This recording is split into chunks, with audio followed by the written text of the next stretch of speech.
A pandemic of violence floods the streets of major cities as cases of the media-dubbed murder virus, MV20, soar, causing those infected to go on killing sprees. Caught in the middle, police detective Angela Miller finds her only trustworthy ally in the self-proclaimed psychic PI, Gerald Henry. As the two try to navigate the violence, they are drawn into New Age guru Abramelin Harvest's plot to heal the planet. Harvest's missive: the world is sick, and humanity is the infection. The cure: murder. From the twisted mind of Shawn C. Baker, author of A Collection of Desires and Shadowplay Book 1, Kim and Jesse, comes his most vicious novel yet, Murder Virus. Available where books are sold.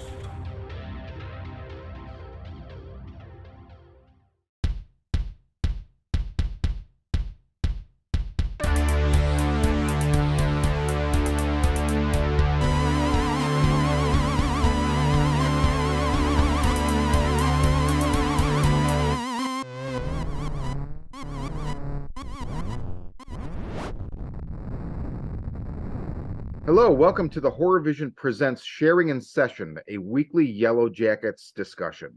I'm Shawn. I'm Missy.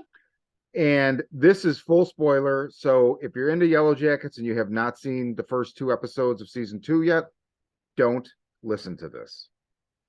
I can't really say that a whole hell of a lot has happened.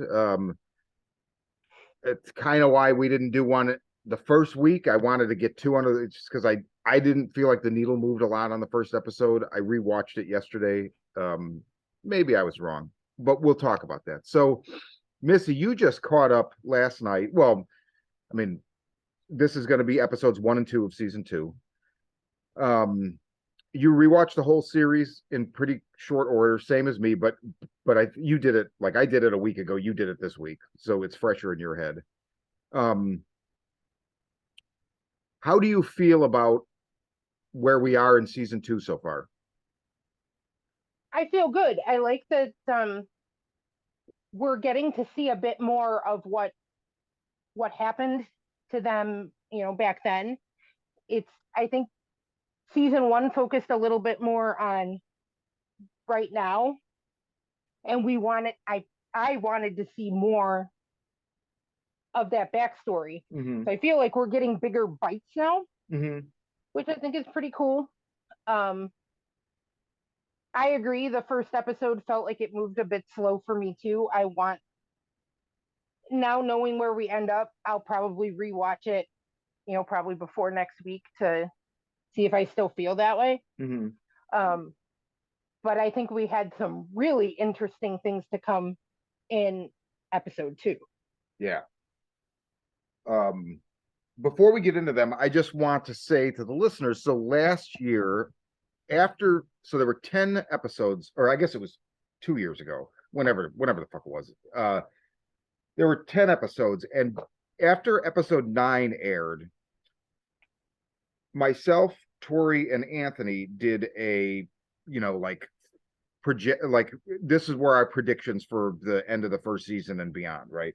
And so I went back and listened to most of that right before doing this, and we got a lot wrong, but whatever. My big thing was, I don't think Jackie's dead. I think she died, but after they get saved, and because of the thing in the notebook, obviously, like the episode 10 just smacked that theory down, which is fine.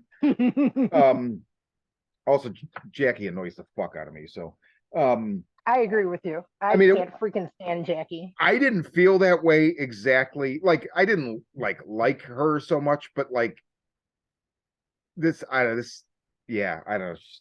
She's really tough to swallow. But so a couple other things we got wrong. So the idea that, I had mentioned in that episode, when they walked to the lake, we freeze framed it and there were 20 or 21 people. And then you don't ever see that many people on screen again. And I talked about how, well, obviously the shooting schedule, and you wouldn't necessarily have blocking for all these people, blah, blah, blah, blah, blah. The moment in the first season where that felt particularly contrived or weird was when they clear the airfield and there's just like the core cast. It's like, well, where's the other like 10 people? And so then I started thinking maybe the same way they kind of messed up with the English patient coming out after they, maybe it was just a, I mean, the mistakes happen, right? I mean, it's a small thing. And then right away in season 2, episode 1, we get a couple people. I was like, oh, these are like new people we're focused on. We'll get to that in a minute. But so that kind of like answered my thing about staffing, so to speak. The other one I had completely wrong. So the girl at the very beginning of the pilot episode who's running and falls into the pit with the sticks and is wearing the necklace is not Lottie, obviously. So we still don't know who that is. I will say it's looking more and more like it's not any of the core cast. So I feel like it undermines the gravitas that scene had for me a little bit. But then again, we don't know where we're going. We might get to know one of the other people, one of the other girls that we haven't so far, and maybe it'll mean more. And then just my whole thing about my idea that, okay, there's going to be factions, there'll be the cannibals and the not cannibals, and there'll be a war, and they're all wrong. The one thing I will say, Tori thought her theory that Adam was Javi was wrong, and I said, well, it doesn't necessarily. I guarantee you, right. I guarantee you it's Javi. I fucking guarantee it.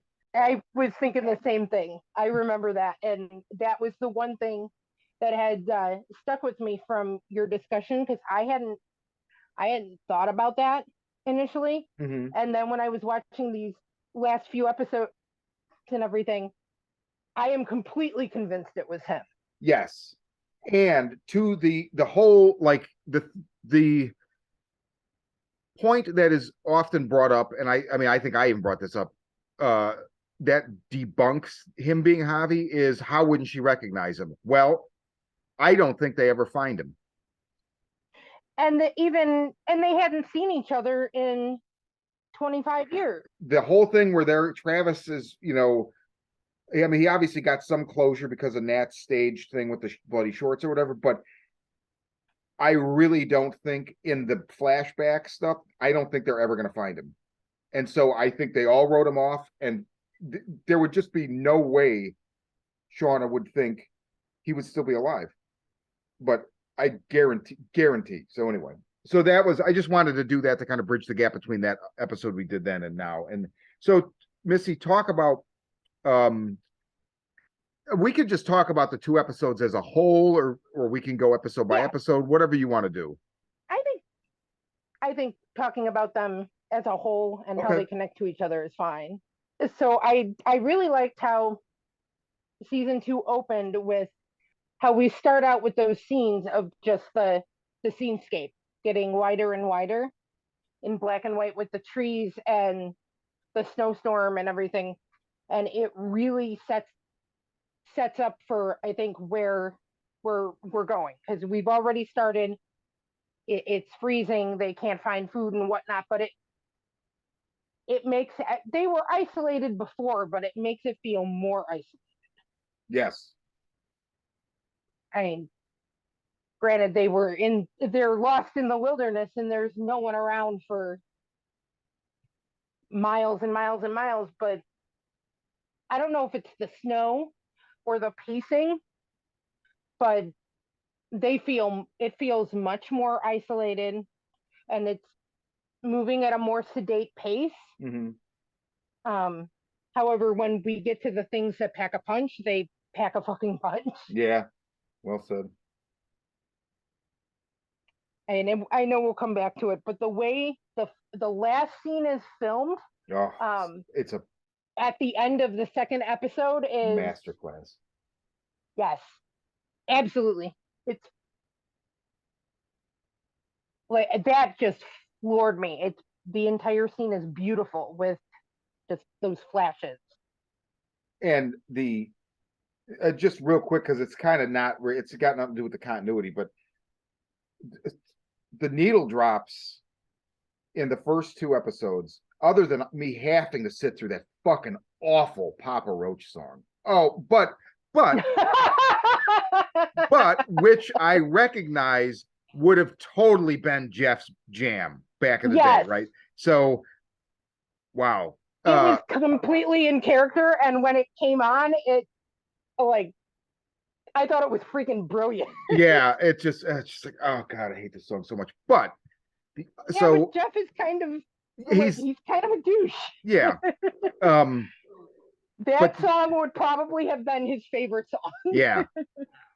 But that scene where they use Climbing the Walls by Radiohead from OK Computer, which has long been my favorite, probably, I don't know, maybe my favorite radios. I'm not a huge Radiohead fan. I like a couple records a lot. And that is on a record I like a lot. And there's just something about that song that scares me. Like there is, Okay. I've never heard it before. Oh, I don't know. There's something about it that reminds me of Soundgarden in a way, not sonically at all, but I can't quite put my finger on it, but it's haunting. It's haunting, and it devolves into Tom York like shrieking near the end, but it's so buried in the mix and like covered in fucking effects. It just, oh man. And the beat it was just it was so fucking perfect. I couldn't believe it. Like it was one of those, I always think Richard Kelly, like Donnie Darko to me, every single time he marries a popular song to a sequence, I'm like, oh, it doesn't get any better as far as choosing music for something. And it just felt like that. And yeah, but then also we had in the beginning of the first episode, the Sharon Van Etten song threw me because I'm like, this is a current song and they're in the past. But then you get to the chorus and it's like, I used to be 17. I'm like, oh, of course, makes perfect sense. I didn't know that song either. I'm not super familiar with her. I got into her after she was on Twin Peaks: The Return, one of the musical acts, and so that kind of I kind of dabbled in her stuff. She's very good. Not exactly my thing, but the song worked perfect. There was the Cornflake Girl, which I haven't even thought about that song in 20 years easy, and I fucking love that song. That was perfect. Just Drowned by Smashing Pumpkins, a band I fucking hate, but a song that I absolutely love. And then Massive Attack, Inertia Creeps, which is the weirdest thing because that day, Friday, I popped in the CD for Mezzanine for the first time in a couple years and listened to it like 3 times, start to finish. It's like, man, I love Massive Attack. Why haven't I listened to this? And then like a couple hours later, I'm watching that. And I was like, oh, chef's kiss, like another perfect blending of sound to picture. But anyway, I'm totally rambling. Oh, you're all good. I totally had that thought when the Massive Attack song came on when I was watching it last night. Like, wow, why haven't I listened to them in forever? Like I should it put it back on my radar. Yeah, totally. I love that. I loved their music. I just kind of forgot about it, I guess. Yeah. But the okay, so just a couple quick things I want to check off my list of like I wanted to mention. I love Nat and Travis using the porno magazines for warmth, like packing their fucking jackets with the porno magazines. I thought, like, what a way to use every single thing that you've shown us. Like, right. Like I thought that was pretty cool. Well, warmth or armor. Or I guess it could have been armor too. Yeah. It's because I was watching it thinking the same thing. That's really cool, but I thought they were making armor. That could be. That okay. That could. Shit, I hadn't even thought of that. I mean, I guess it would do both. I mean, I found myself wondering, would putting magazines in your I guess it would prevent your body heat from escaping more, maybe, or something. I'm not really sure. Maybe it was but more. But it would make armor. it harder to move. Yeah. So I mean, I took it more as it was like armor protection because old school armor used to be made out of like just leather and stuff like that. That's interesting. So then that begs the question, what are they armoring up for? Although I don't think that there's any major, like I don't think they're aware of other people in the woods and that we just haven't Mhm. seen that yet. Not at all. I think like they're showing us what they know, so we know what they know. Right.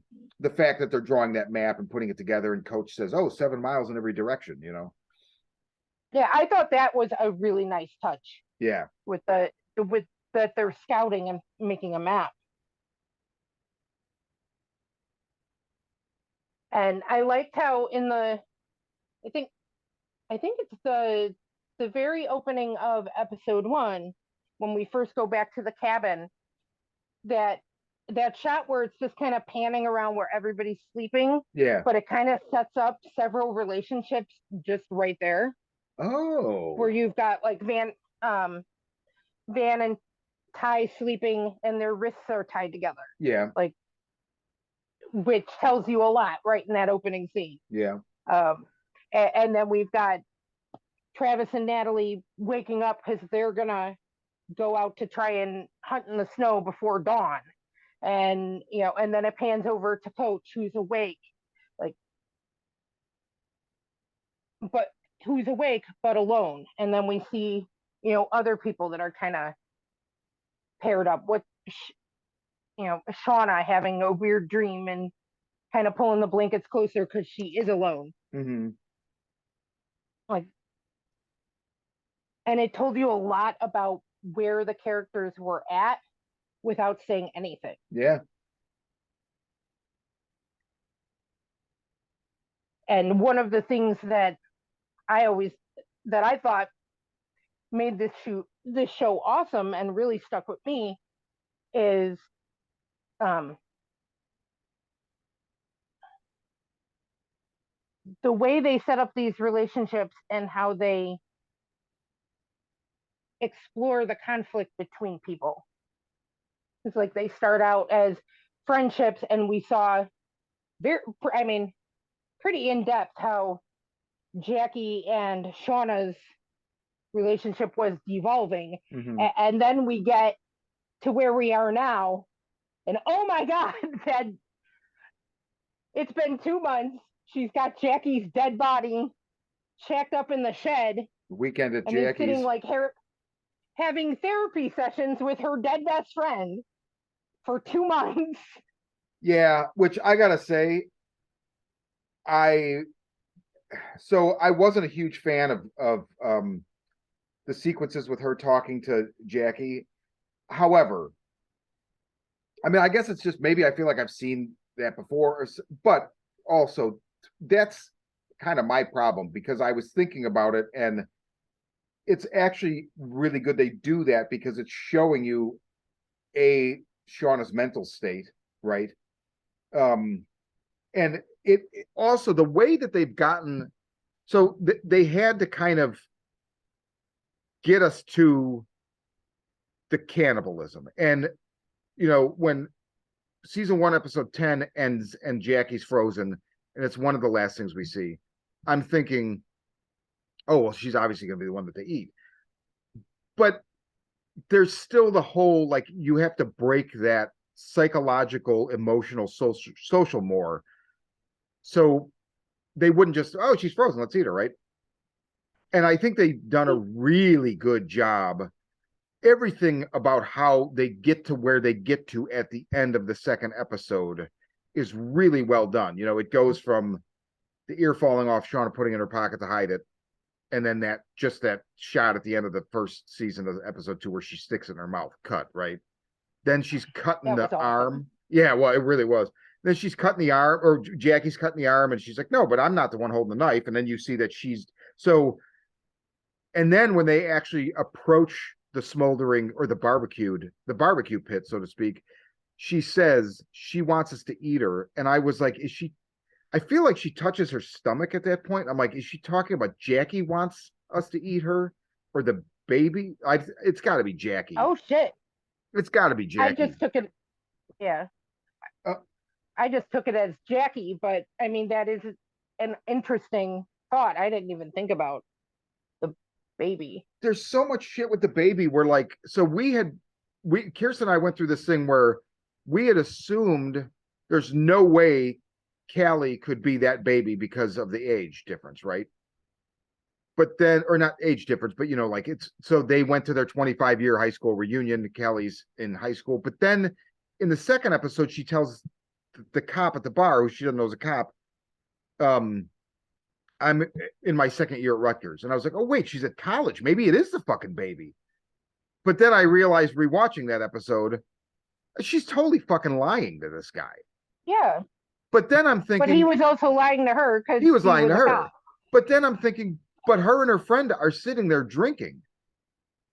So, I mean, I know fake IDs still exist, but I'm just like, I feel like there's a lot of gray area as far as that. And Kirsten's like, well, there's a brief flash in one of the episodes where it shows them being led, like, from what was probably one plane out of the wilderness that saved them to up a tar, across a tarmac into a plane where they're then going to be flown home or whatever. And there's all the press and blah, blah, blah, blah, blah. And she was trying to freeze frame it to see if you could tell if Shauna was still pregnant, because they were out there 19 months. So I'm just really unclear. Like, and then Kirsten's like, well, maybe this chick that Natalie stabbed in the hand is Shauna's baby. And that Lottie, right? There's like all this, I don't know, thoughts on any of that I just slapped up over. I mean, it had crossed my mind, but same thing. I thought Callie was too young. I don't know. Personally, I think that's like a red herring. I think they're going to eat the baby, but that's just me. Yeah, I think you're probably right. Or it's going to die. I don't know. I mean, man, I do not know. Right, or it'll die and they'll eat it. They might not kill it, but I think that baby is getting eaten. I mean, I don't have any proof. It's just one of those things. Yeah. I just have a feeling. And right before they do finally eat Jackie at the end of the second episode, right before that, I'm like, you know what? Maybe they never eat anybody at all. Maybe that's just like, we have no proof that actually happened. And then once again, there's the show like swatting down my stupid theory. But also that also explains why now they're filling out the cast with some people we hadn't seen before, because those motherfuckers are going to get eaten, right? Like right. Crystal, the chick that's singing, which, by the way, is that why Misty likes Phantom of the Opera so much? Was Crystal her introduction to show tunes? Like, are they going to actually harmonize? Maybe. But obviously they have to introduce more people, so there's some weight when they die and get eaten or are killed, whatever. Well, I mean, and I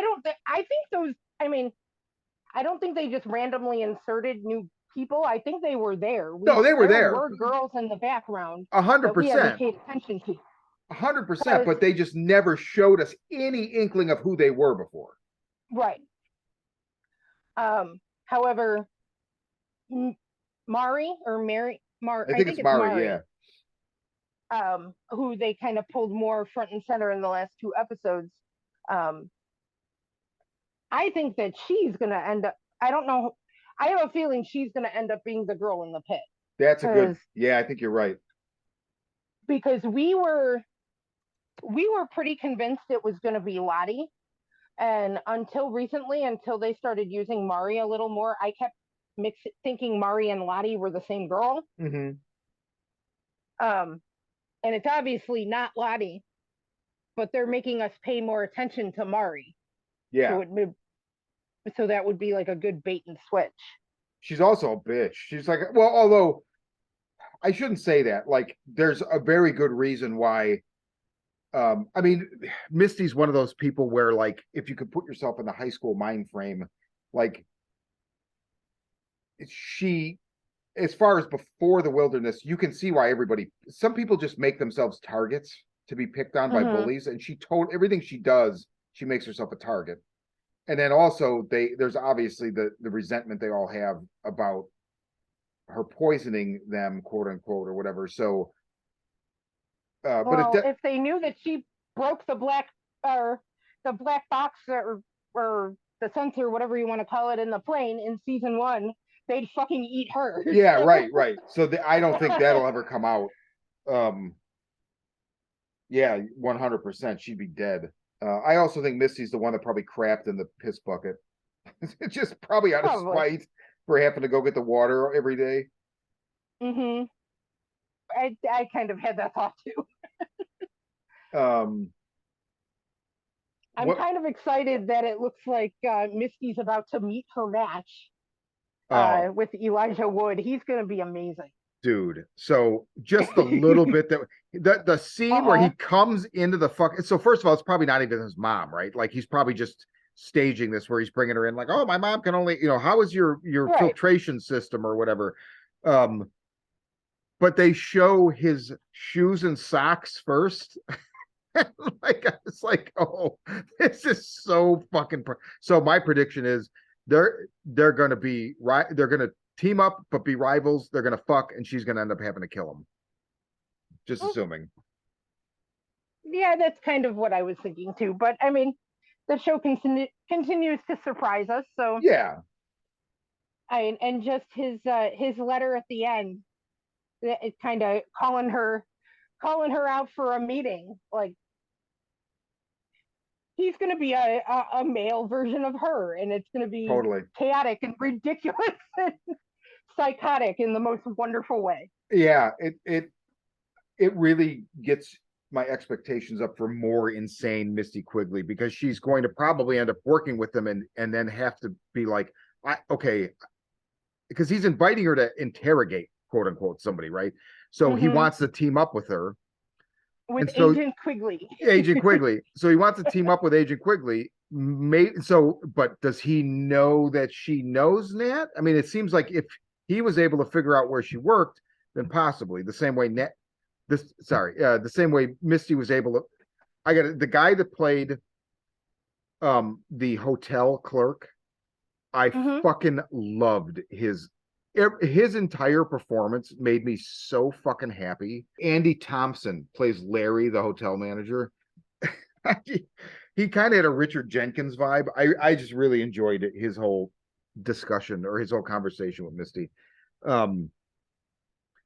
But yeah, I mean, so if she teams up with Elijah Wood and he doesn't know she's involved, I mean, I see a lot of this like, no, he's got to know. It's like because he's a citizen and detective too. Like right, in the and same just way, a little bit we got from him, he seemed like he's on par with her. yeah, and she knew the hotel guy's social security number and address, right? So obviously they're both. Yeah, I think they're going to be rivals. I think they're also and going to be love interests, and I mean it's Yellowjackets, so it'll probably end this like Yeah, disastrously, but it's going to be really funny and psychotic until we get there. yeah, absolutely.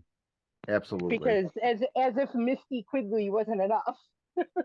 I know a second one, a male one. It's just perfectly cast too. Perfectly cast. Oh, Perfectly, yeah. I he's fantastic in everything that I see him in, and I love that he just embraces the weird. yeah, totally. Like he makes just some wonderful, weird, independent movies, and it's fantastic. Yeah, absolutely. And I'm I don't know about you, but when we got to that final scene with the ear, it's like 3 o'clock in the morning when I'm watching it, and I'm sitting there like chanting to myself, "Come on, eat it, Eat it. eat Yeah. it." Yeah. We know this is where this is going. Let's get to the feral tribal cannibal stuff. Eat the ear. Well, and it's interesting because so on that episode we did in season 1 at the end, there's a lot of talk about is it supernatural or is it not, and they still. So we know, or it seems like Lottie has something, right? And in that near the end of the first season, she references he doesn't want us to leave. Like there's some kind of entity, right? And going back to the way that we get to the cannibalism and the way they break the social more of eating another person, the way they shoot that sequence where they're sleeping and you've got like a drone shot from above and you see it's almost like the camera goes towards the branch that's covered in snow as if it's some invisible thing, hits it, drops the snow on to the corpse so it doesn't incinerate, it just slowly cooks, right? So it's almost like Mhm. there's suggesting a force is at work. And then obviously the smell wakes them up. And it was so well done. And I will just say the my favorite thing about that whole scene is the fact that Coach is standing there watching it happen, goes back inside and like Mine kind of too. and dude, so imagine the post feast conversation. Like they come in and they're like, "Oh, it was great." Well, they're not going to actually say that, but they come inside. He's there. They realize he didn't partake. Oh, hey guys, yeah, that's cool that you ate, Jackie. I wasn't really hungry. Like, no, you are immediately now the other, right? You did not take part in this, but you know that they did. He's another one. Like, is he alive? Probably not. Oh God, I just fucking love this show. Yeah, if he doesn't join with them, he might be next on the menu. Although you had mentioned earlier that you think that your earlier predictions about factions and whatnot were wrong. I don't think that's true at all. I think Okay. it's setting it up. There's already a division between them. I mean, and it's not just, I mean, there is obviously with Coach, and that he did not partake and kept himself separate. But we've seen who are going to be Lottie's devotees and who Yes. don't agree. You've already got Thaisa and Lottie kind of lined up as the two that people really listen to. And who neither one of them particularly like Lottie or believe in her whatever, right? Well, wait, no, I was saying Lottie and you've got Lottie and Thaisa. Oh, I'm sorry. Who I'm did you sorry. just mean? I meant Nat and Thaisa. So Nat and Thaisa would be Well, anti-Lottie. mm-hmm. So Um, and you've I was going to bring up Nat next. Some of the conversations with Travis that they're on opposite sides. yeah, this Wicca Because he bullshit's not believes really doing Lottie, anything. and right. So when they split, you're going to have Thaisa and Nat, Ben, if he's still alive, on one side. We know that Van is very devoted to Lottie Mm-hmm. and But believes loves everything she but says. loves Thaisa. So that's an interesting schism right there, right? But that last shot in the final episode of the first season shows Lottie placing the bear heart on that altar, tree stump, whatever. Mm-hmm. And then who she's surrounded by? Misty and Van. Mm-hmm. Interesting. Lauren Ambrose is cast as grown up Van, which another case of absolutely perfect casting. And we still haven't seen And we her, haven't seen her yet. which is really interesting. We haven't seen. Well, I mean, we did get a glimpse of Elijah Wood, but yeah. in that one scene at the nursing home, but that was about it. We just heard his voice. So going with the factions then. That's it. So okay, I mean, it might, unless we find more people. I mean, I don't think you're going to have large factions, but you're at the very least you're going to have two groups that don't agree. Definitely. Two warring tribes, and it's interesting because they've kind of we're really off any map that I had for how this was going to go down after the end of the first season, because when the people break in and take Natalie, and then you've got the voiceover from her friend from the bank saying, "Who the hell is Lottie Matthews?" mm-hmm. I'm like, okay, so she has a cult. They're somewhere, and now they've kidnapped her, but it's not a cult. So or whether or not it could be that there's a core group that's a cult. It's a cult. And then, they earn their money by having this kind of new age, whatever. But it makes it really hard to kind of which is good, to kind of figure things. So I still think my theory from last year was that Misty Quigley knows about Travis's death, because the whole thing where she draws the symbol out of where the candles were, there's no fucking way she just, oh, look what I just realized. Like, she had to know something about that, right? And then we see her at the end of season 1 as one of the two devotees standing next to Lottie. Lottie's whole story to Nat about Travis's death, at first I'm like, this has to be bullshit. Except they're showing us, so she's telling that and they're showing us, right? That's a common storytelling tool, right? But she's not explaining to Nat that Laura Lee shows up and goes all Evil Dead and whatever. We're seeing it. So the fact that she's not saying that, but we're seeing it, to me says, well, then it happened. But it might not have happened exactly the way, like there might be stuff left out. I mean, I'm getting this vibe that it's like, is there some dark death force that Lottie worships and periodically does these sacrifices to? And Travis was one of them. And she's contacted by these manifestations in her head where it's, you know, Laura Lee shows up and I don't know. Thoughts? But Travis believes her. He's on her side. Like, he buys into it. Nat doesn't, but he does. And I mean, granted, that's her version of the story, but like, he said something. What does he say? He wants to be on. He wants to get as close to death as possible so he can talk to it. Yes, so it can tell me what it wants, so or what it wants me to do, or something like that.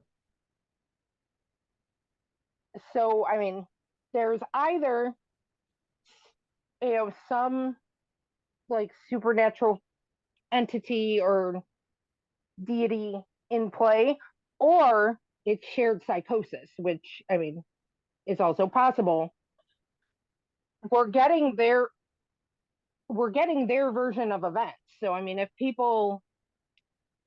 they believe in it, if they believe in the supernatural deity or whatever enough, they make it real for themselves. So it exists either way. Because if they think it does, then it does for them. Because they're making their decisions based on this. Travis didn't want to die, he wanted to talk to it, and it went wrong. So that's interesting. Then I could see what they show us. So what they're showing us is Lottie helping him, right? And then the entity shows up as Laura Lee and basically becomes aggressive because I'm taking him basically, and then the button malfunctions and he dies, right? So that actually, so you just completely kind of changed the way I looked at that scene. It didn't make sense to me before, but now it does. And so she sees it as Laura Lee, maybe. And then let's talk about Thaisa. She's batshit fucking, like, she's way crazier than I had thought previously. Same. Way crazier. Like, I knew she was having sleepwalking episodes that she didn't remember, but that whole thing with Sammy, you know, her son, with Sammy coming and her calling Simone to come pick him up, and you know, they get in this fight, they're driving, and then the school calls, and it's like, oh, he's been here for 2 hours. So she hallucinated, you know, conversations with the little boy, with Sammy, with her wife Simone, a whole phone call where they like have a fight.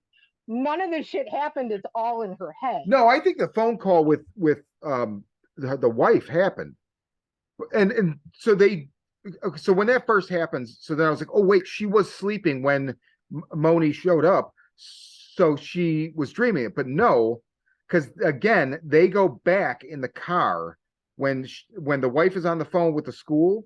They go back and show us Thaisa when she's talking to Sammy and nobody's there. It's just Steve the dog, nobody's right? There. So she was awake. So she's fucking nuts.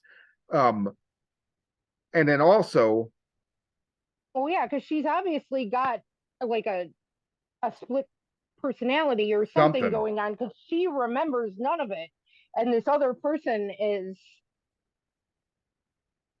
like doing these different things, and she has no recollection on it. Not only does she not have the recollection, but she has false recollection. So she's imagining somebody, her son, being there talking to her, right? And that So then that motivates her to call But then the other thing is, she looks, I didn't catch it, Kirsten pointed it out, based on how that truck hits them, it looks like when Moni's like on the phone and like, this is bullshit She's or whatever, speeding up. she speeds up, but she's also looking in the direction the truck is coming. So Kirsten's like, I think she saw that truck and purposely did it. And she did. You know why?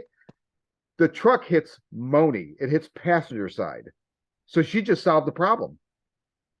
Right? Like, there you go. Oh. You're going to threaten me? Because she tells her, if you don't step down, I'm going to go to the fucking press and you're not going to see our son anymore. Problem solved if she's dead. So there you go. She fucking killed her. That's an act of homicide. Okay, I didn't see that. I didn't take that way at all.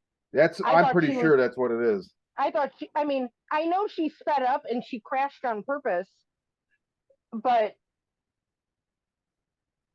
I thought it was more of that, like, other personality at play. Yeah, and she looks like she's just drilled in, right? Like she's getting so angry that she's just like focused on the anger, and then that right, the but result I don't is think she was her. right, right. But yeah, no, I think that was a very deliberate thing, and I think it solves a lot of her problems. I mean, that's just completely fucked. Never mind like the altar. When she bought that dog, Steve, I was like, oh, Steve, you're fucked. Right, and she tells him she's gonna do better, and I'm like, yeah, not when she's asleep. Yeah, he comes to her when she's in the room bad with. one's gonna get you. He comes to her when she's in the room with the altar, and like she's holding him, and he's like looking. It looks like he's looking right at the other dog's head, like, oh shit, this bitch is fucking nuts. I gotta get out of here. Yeah, but I mean, I still think that there's something. The symbol.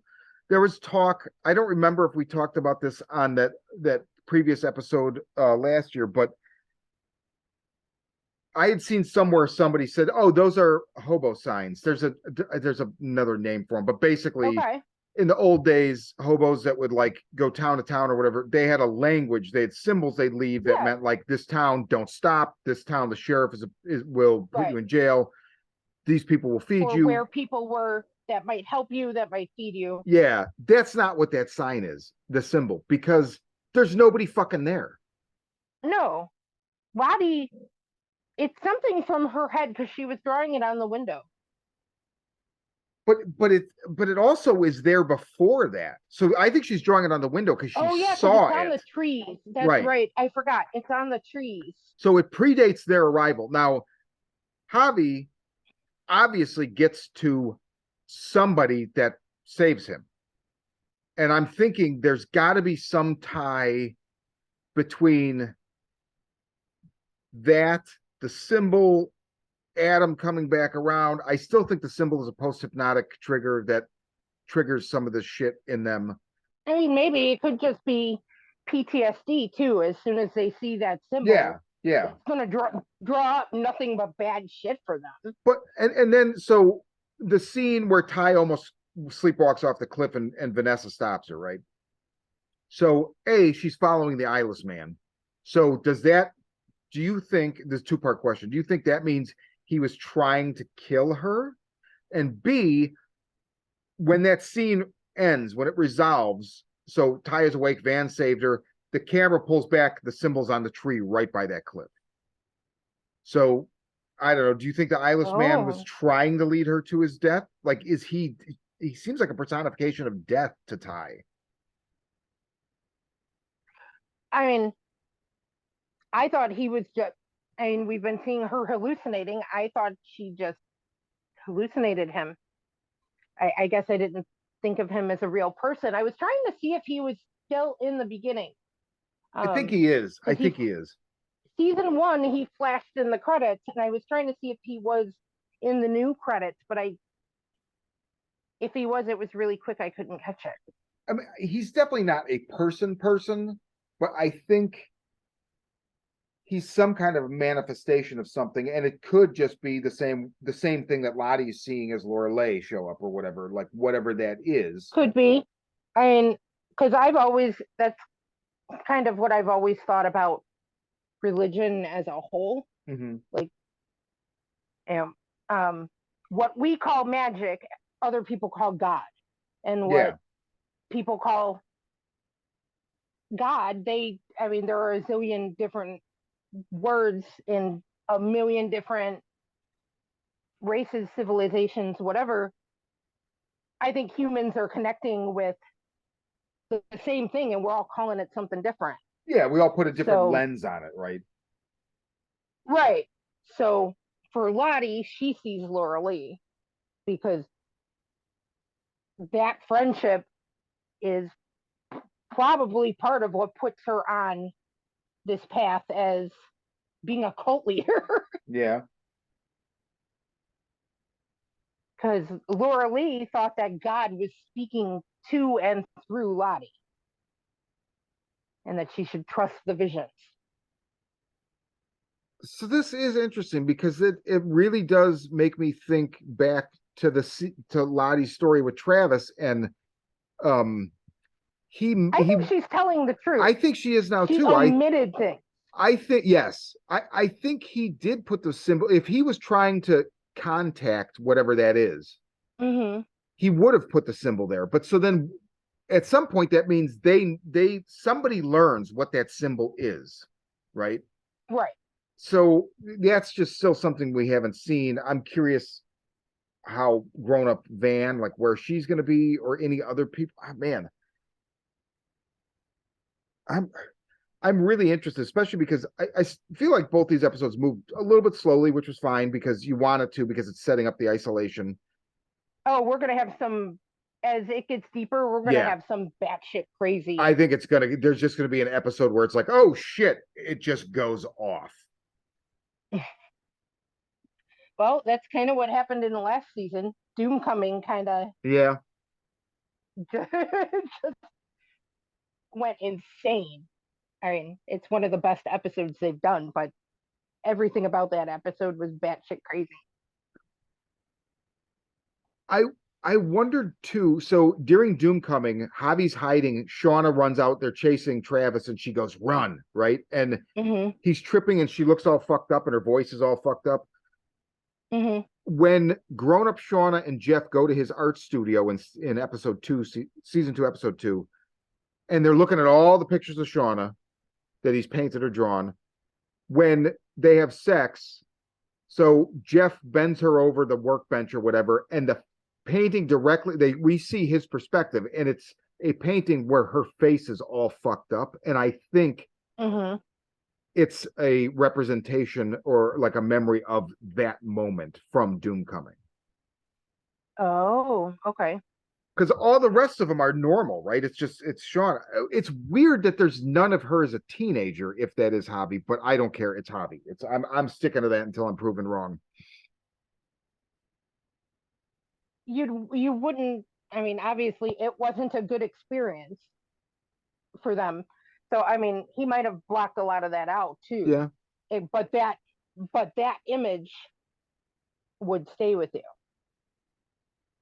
Yeah, definitely. Man, it's so fucking there's we've just broken the surface on something I feel like that is so much bigger, like not only in terms of like cast and where they're at, what they're doing, but in terms of like philosophically speaking. And it's just, I know so I know you don't necessarily like to watch shows week to week.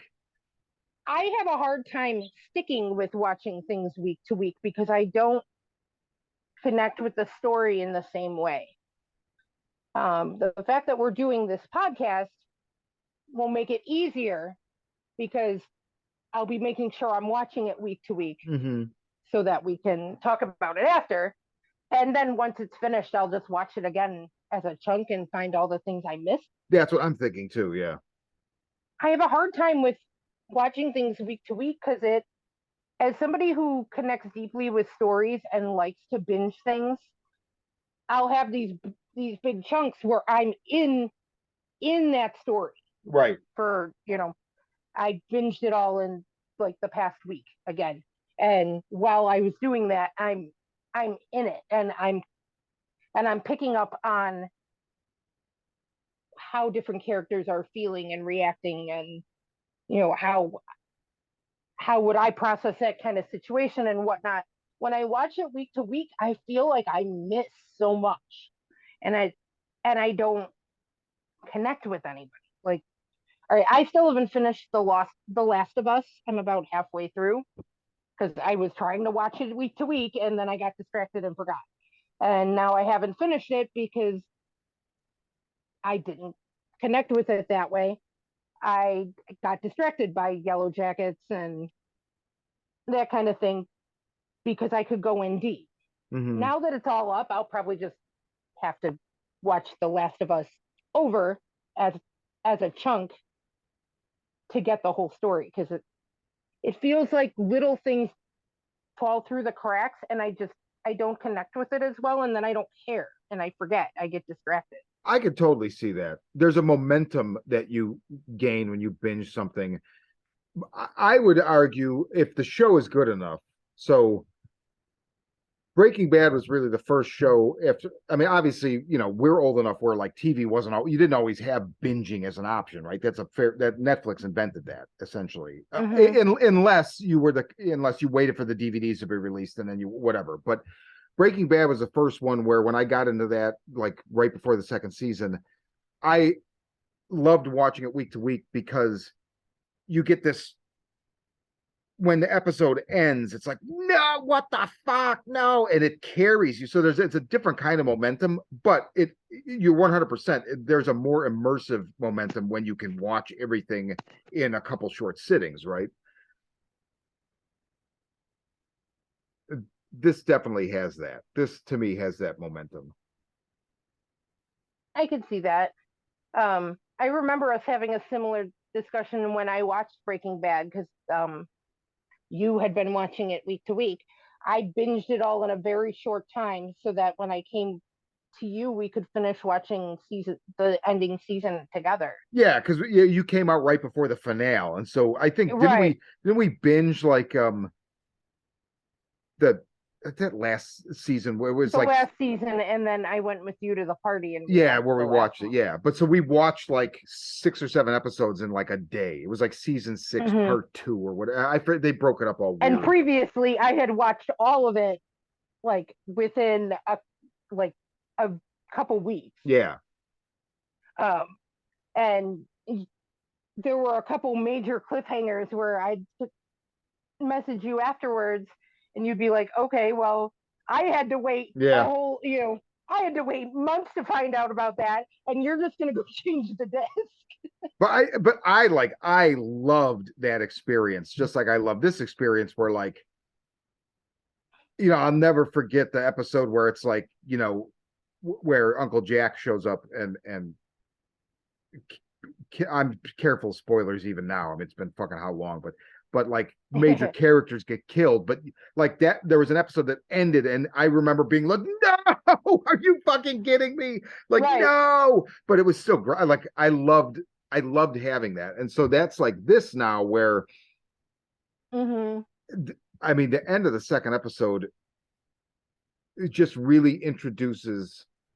Okay, so who's next? And how are they going to process the fact that they just ate somebody? And I think Shauna has a lot less qualms about doing this. Like, because she was the first one to do it to begin with. She's a pretty fucked up person. Like, I like the character. They're all fucked up. They're all fucked up, but there's like a pragmatic, like, violence. I love the fact that she's like, I don't fucking like my daughter. My daughter's a fucking asshole. Like, how many parents, you'd be like, oh, I can't believe I'm saying this. No, she's a fucking asshole. I don't care. Well, this was also during the brunch from hell. Yeah.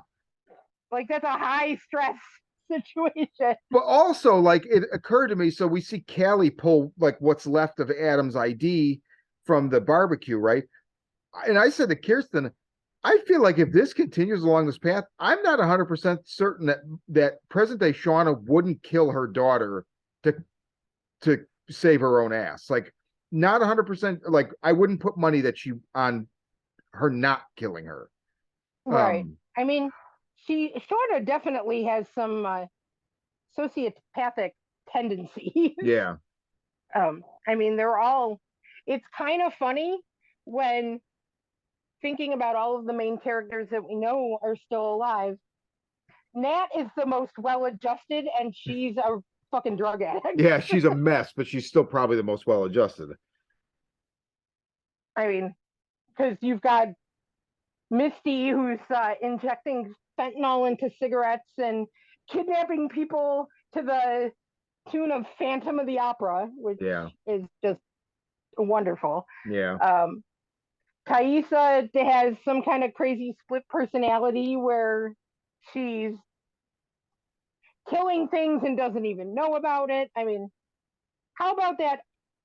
One of the scenes in, I think it was episode 1 of this new season, where her and Van are sleeping and she kind of wakes her up kissing her and then bites her face. Yep. Yep. Yeah, I mean, Van's like, I'm not scared of you. You kill the wolf for me. That's solely romantic. I will say with Van, I feel like having had half her face tore off, she should be exhibiting a little bit more PTSD, I feel like. But maybe it's not there because she's so focused on saving Thaisa. So maybe that's like how she keeps herself in check. How many times have we even said, like, you know, you'll be having a terrible day, and I mean, I know, like, when I'm having a high anxiety day and everything's bothering me and stressing me out, and like I'll talk to you and you might tell me you're having a bad day too, and in trying to help you, I forget about all the shit that's bothering you. Yeah, good point. Very and good point. Vice versa. So I mean, I think she's just focusing on it because she's in this terrible situation and she's got this one good thing. Maybe it's a little fucked up and she's trying to, you know, to save it, but her bond with Thaisa is the one good thing she has. Yeah. And, you know, okay, Thaisa's fucked up, but they all are, and she's trying to help her. Yeah. And that's better than being alone. Like, she would have killed herself. She was miserable. Yeah, that's true. That is true. Actually, we did see more PTSD before. Yeah, it gives her something to hang on to, and it also makes the fact that Thaisa loves her and tells her that she loves her, she's beautiful. She makes her, what is that saying? You are not the whole world, but to one person you are the world. Oh yeah. Like that. Yeah, I can see that. That's okay. I fucked up the quote. I get the something sentiment. Like that. To the world you are one person, but to one person you are the world. There you go. Yeah. So that would be a reason for Van to keep fighting. Yeah. All right, I understand there are social, you know, it's taboo for them to go ahead and eat people. I'm really surprised it took 2 months of Jackie being dead for somebody to, I mean, you're all fucking starving to death. You really think nobody would be like, hey, maybe we should eat her? Yeah, that's a good point. Although Lottie may have swatted that down the same way she swatted down, you know, the, like, where there was talk of taking her Jackie's jacket, and then Shawn is like, no, and then Lottie kind of intervenes, and like she's definitely become kind of like a force for, like, you know, no, we need to do this, or, you know, like you said, people look to her for leadership. She's becoming their shaman. Yeah, 100%. Perfectly said. She's becoming their shaman, and some of them believe in her and, you know, will go along with it, no questions.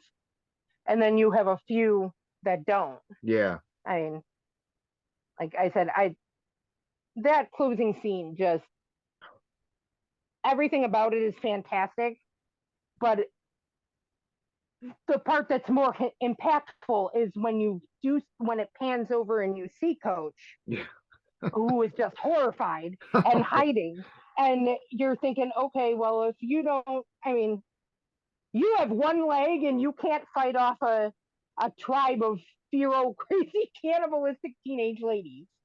Yeah. I mean, so you're probably next on the menu. I like the Coach. I hope I do too. I do too. I just picture, like, they're gonna look at him, and remember the old cartoon where the two characters are starving and the one looks at the other one and it becomes like a giant turkey leg. Like, that's basically like, oh man, poor Coach. One more thing I wanted to bring up as far as PTSD. What do you think? So we see that when they get rescued and Lottie gets back and reintegrating into the world, she goes basically catatonic. Mm-hmm. Now, there's two ways that I can think of to interpret that. The first is that much like Misty, where Misty breaks the black box because she finds she's useful there, right? Like, oh my God, Mm-hmm. my life has purpose. Before I was a nobody. She overhears two girls say, "Thank God she's here. We don't know what we," and that, you know, prompts her to go break the box because I don't want this to end here. I'm important. So it could be that with Lottie, like she loses her purpose, or is it some kind of punishment from whatever the force that she perceives to be there, whether real or not? You know, she could be imagining it. It's punishing her. But what do you think about that? I think that I think that she finds her purpose. Okay. Because we're seeing different people, in any kind of situation like this, you're going to have people who adapt Thrive. and can thrive in this situation, and people who can't, like Yeah. Jackie. Yeah.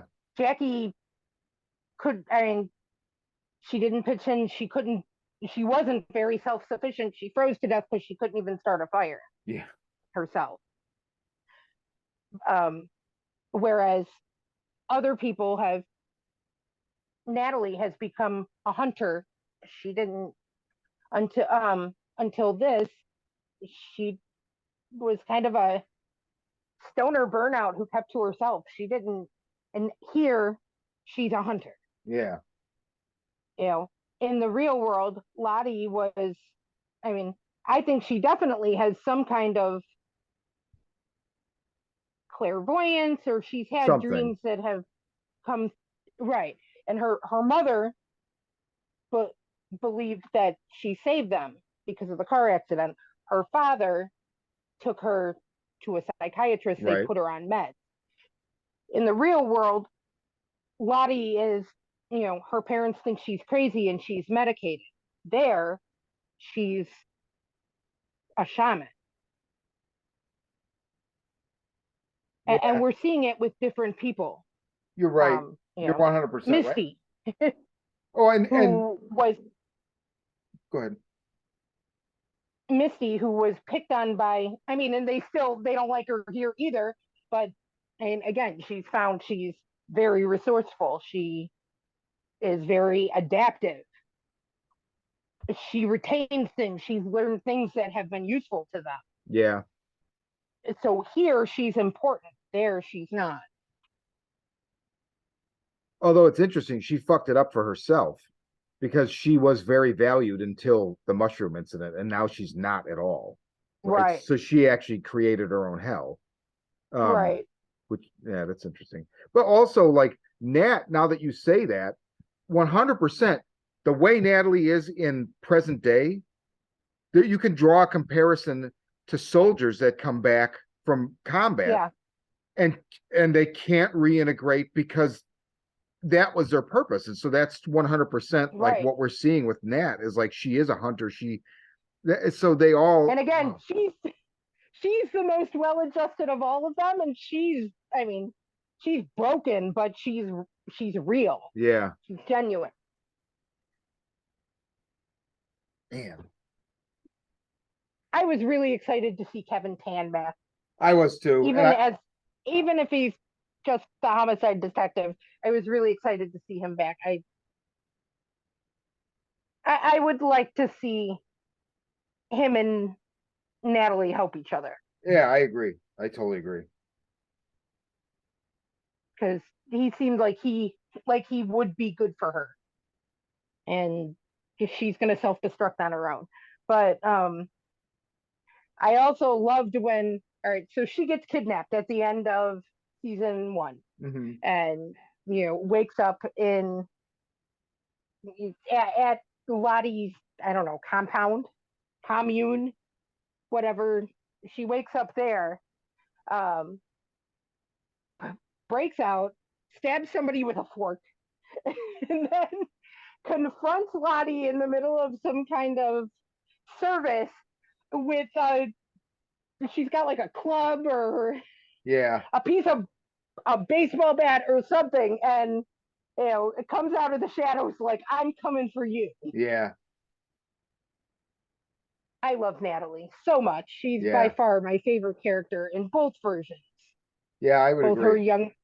young adult and adult self, and she's fucking fierce. I mean, she's a mess, but she's more grounded than the other ones, and she's one of the strongest of all of them. Yeah, easily. Oh man, I don't know. There's so much they've set up. Now we've got the daughter. I didn't realize the daughter was going to play such a pivotal role, Mm-hmm. or could play a pivotal role. I mean, they brought Jeff more forward a little bit. Like, what the fuck was with that? That weird, like that weird sex scene they had in Adam's studio, and then that whole thing with the car. Like, they seemed like they were kind of rekindling their relationship Well, over all this macabre, crazy bullshit. And then he kind of went like, I don't know, dark side. well, Kirsten brought up. I didn't catch this at all. Because so the sex scene, like he bends her over, and then they cut to something else, and then when they cut back, I forget what it was, but Kirsten's like, wait, so does that mean that he couldn't perform? And I was like, oh, I actually didn't catch that. I thought they just cut out showing us the actual sex, which is fine. See, I thought that too. But then I was like, wait, maybe you're right, because then I don't know what. So I think it wasn't a matter of he couldn't perform. I think in that moment he got caught up and turned on. This happens, and then he stops and he's like, okay, this is where I'm at is fucked up. Like my wife, like everything she says in that scene about like, I thought the thought of you being with somebody else, I thought would bother me, but it doesn't. And then I like who I am or whatever. I like being this person.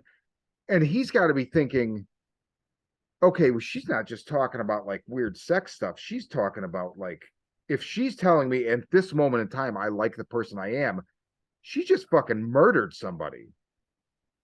Like, I feel like they're all a little bit nonchalant and not worried enough. Misty's worried, the whole fake interrogation scene, and then Shawn is like, well, we were careful. Like, almost like, we don't need to talk about this anymore. It's like, I feel like you should be a lot more concerned. Then she finds the key and realizes like, oh, he's an art studio.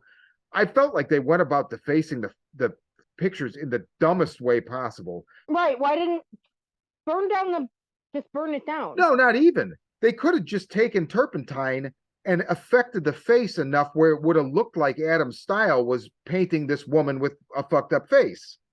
But instead, they make it look like somebody broke in or got in and defaced it because it was incriminating. So I feel like they just like doubled down on leaving evidence. I don't know. Yeah, I mean, I didn't even think of that you could just have used enough to blur the faces and it would just look like it was supposed to be that way. Yeah, I mean, just enough to alter it so it doesn't look like Shauna. Right, because what they did, it is obvious that somebody broke in to destroy that, and they're gonna find something because you didn't destroy it. If you're gonna, like, your idea was good, or they should have just burned it all down. Yeah. I'm hoping at some point they release as like a tie-in product, so for Twin Peaks, when it was at its height in the 90s, you could buy Laura Palmer's Secret Diary and read it. Yeah, I remember that. I had one. You sent one. Yeah, because I bought anytime I find it somewhere, I buy. I mean, I got one back in the day, and since then I found a couple of thrift stores. I buy it and send it to somebody because, like, how can I not? But I'm hoping like we get a Shauna journal because I would love to see what she writes. Yeah. I mean, it would have to be after the show is over, or at least at some point later on than this. I don't know. I thought Showtime makes me a little nervous because I really liked Let the Right One In, the show they did this past year, and they not only, at least they let the first season finish, but they not only canceled it, or didn't renew it, but they removed it from their service so they could do a tax write-off, or so that completely Oh, sucks. really? I thought the show was fucking great. I really like that show, but and they did that with both that and the admittedly milk toast John Bernthal American Gigolo show. Same thing, like they just didn't renew it, and then apparently they removed it so they could use it as tax write-off or something. That's weird. So I was thinking before Yellowjacket season 2 started, hopefully they're just going to write it as 3 seasons, and the fervor for it, the fan base culturally carries it through. But I'm wondering, like, I don't know if that you can do 3 seasons. Like, I feel like we'll see, but I feel like there's more here than maybe you could do, because this episode or this season is 9 episodes. Oh, that really? Well, the first one was 10. 10. So this is weird that, like, if you go on IMDb, it says 20 episodes, but 10 episodes first season, 9 episodes second season, 1 episode season 3. So I'm assuming that means it's already been picked up for its 3rd season. But the fact that it's 9 episodes, I mean, I'm not worried about it being canceled yet, but this is a show where, like, if Showtime were to make one of these shitty decisions, and also, like, I'll admit, like, HBO is the one that put this fear back in me, because, like, Raised by Wolves was supposed to be 3 seasons. They went 2 seasons, and they were like, we just decide we're not going to finish that last season. Fuck it. Like, are you kidding me? So that sentiment is alive and well in content providers and studios. And it really makes me nervous if this were to drop off with the ratings, if they just be like, well, fuck this. Mm. So, well, I mean, right now it seems like it's got a good following. Yeah. And I like how they're kind of paralleling now with a lot of the past. Because did you notice that at Lottie's cult, it's not a cult, but it's totally a cult. It's an intentional community. That's what she calls it. An intentional community. But when Natalie shows up or breaks out and is coming for Lottie in the dark, all of, like, they're in the middle of a ritual or something, all the other people are wearing animal masks. Yeah. Which really made me excited, because last season, I was looking up a lot of images trying to see what all those animal masks were that we've seen glimpses of. I'm kind of obsessed with them. I remember that, actually. I remember talking to you about that. That's right. Mm-hmm. And we haven't really seen any new ones yet. Most of the clips so far that we've seen in these past 2 episodes, nobody's been wearing masks. Right.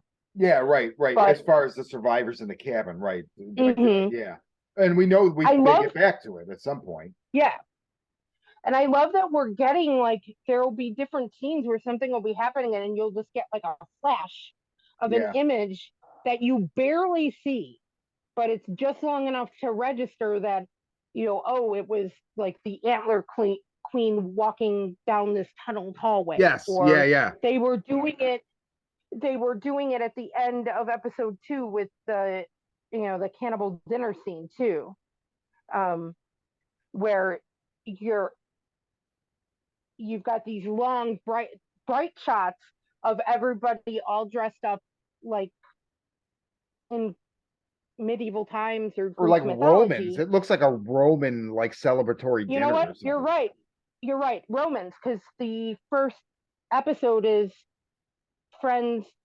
Yes. Romans. Oh, so good you're one. Right on Romans. Oh my God, I didn't even catch that. Good one. Oh, that's fucking great. I didn't catch it until just now. Because I used to really like Greek mythology in high school, and that makes sense too, because the two that run parallel, it's Roman, right? Yeah, it's right. Greek or Roman, right. Where you've got, like, the same stories, but they're kind of renamed. So you've got this Roman dinner scene, and it's bright and they're happy and they're eating good food, and then you'll get like these dark feral, it's lit with like a blue lens, and it's like these feral flashes of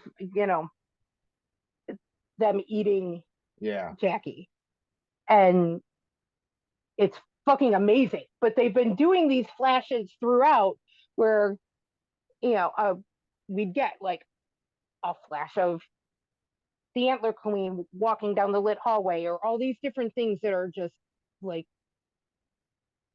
showing them going wild. There's another flash that Kirsten pointed out. I saw, but it didn't really register until she brought it up. And we don't know what it is at all. And it's not one of those. It's Nat has a flash of paramedics. Yeah, I don't know what that is either. So, I mean, that's like, they slip that in and it's like, okay, what is this? Like, so she's obviously like, is it, I don't know, like, absolutely no idea. When Roddy's people took her. I don't think so. They could have drugged her. No. I mean, maybe that's possible. That is possible. Maybe. Or, I mean, it could have been she could have had an overdose at some point. It could have been a flash of something like that. Yeah. Yes. Very, very. Or like hypothermia, like if whoever saves them, what we will see. Oh man, goddamn. Like, look, I figured that this episode would be, I was like, oh, well, it's just, it'll be short. This is just 2 episodes. So, I mean, I don't know, to the listeners, I mean, this is a lot of stuff. We're also kind of covering season 1 again, right, in a way. So I don't think on a weekly basis, this will be this long, but yeah, but there was a lot to talk about because 2 episodes. And also I feel like what I said when we came in, where I was like, yeah, we didn't do the first one because I mean, I hadn't really like pitched you the idea yet. And then also like, I don't know, whatever, but I didn't feel like the first one like moved a lot of the needle for me, but now I feel like I was wrong. I feel like taken together, these first 2 episodes really put us deep in the country of something that I don't know. I think it's going to be fantastic. Oh, I do too. Yeah, it definitely. Hearing you say that, I definitely want to watch the first episode again because I felt the same way. Like, it didn't really feel like a premiere, because a premiere usually is going to have a big hook. Yeah. And this didn't. I mean, I wasn't.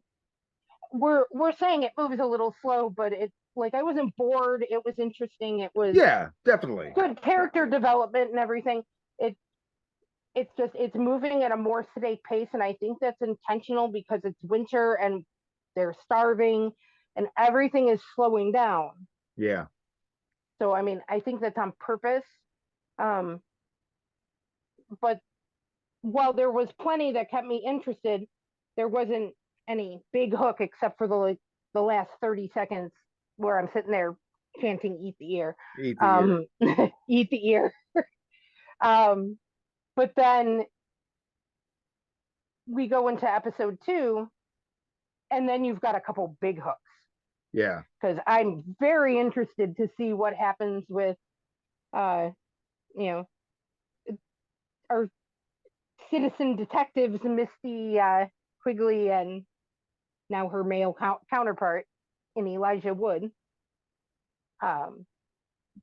Definitely interested to see how that plays out, because I'm sure it's going to be super fucked up. Dude, she's so funny. Like that first time when she's reading his message on the citizen detective board, where it's like, stop, check the bank statement, stop, lots post, stop. And like when she gets to the end, and it's like, or it's always the husband of the mysterious lady friend, and it cuts her, and she's like, no, and she just hits the downvote arrow on his post. And she's so dramatic. Like the powerless troll of the internet, like the downvote, like fuck you. Oh, I love it.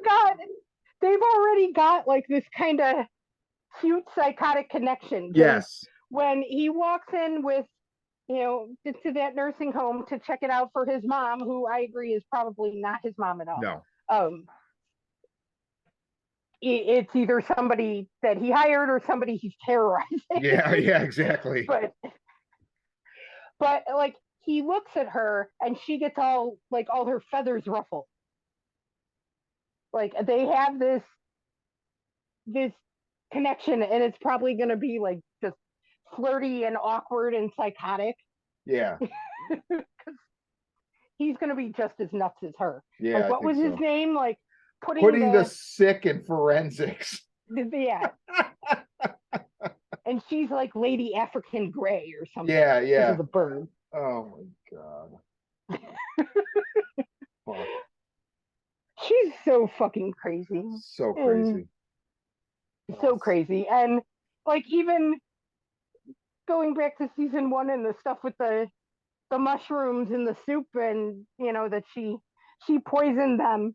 Well, which she also did not do that, right? Mari actually technically did it because she just assumed the mushrooms were so. But on the other hand, she wasn't innocent because she was going to use them to drug Ben. Yeah, right. Oh man. So she's arguing her defense that no, I wasn't going to do that. I wasn't going to poison you, but you were going to poison somebody else. Yeah, exactly. That doesn't make it better. Like they're still not going to trust you. That yeah, exactly. Oh my god. Well, okay. Closing thoughts. Anything that you wanted to talk about we didn't get to? I don't think so.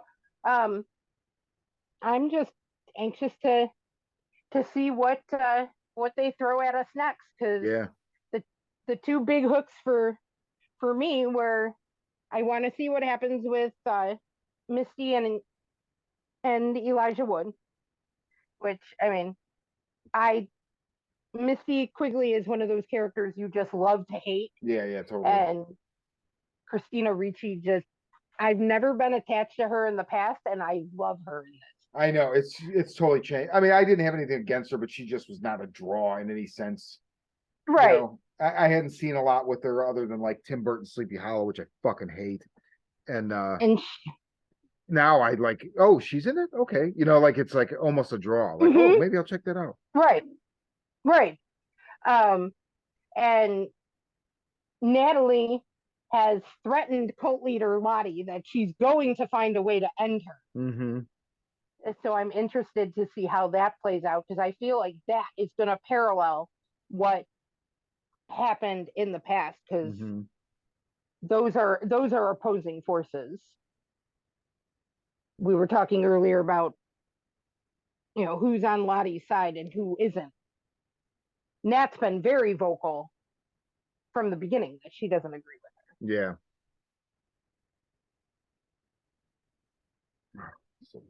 Well, okay. So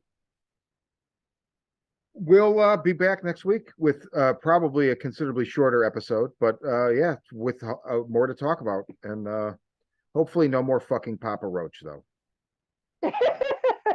or Candlebox or whatever the Collective Soul, whatever. There's one in Doom coming. It's Collective. I think it's Collective Soul. Collective Soul. It's appropriate because of when it was. It just because of the time period. Please, no more of that. The World I Know, and it was appropriate because of the time period. It was.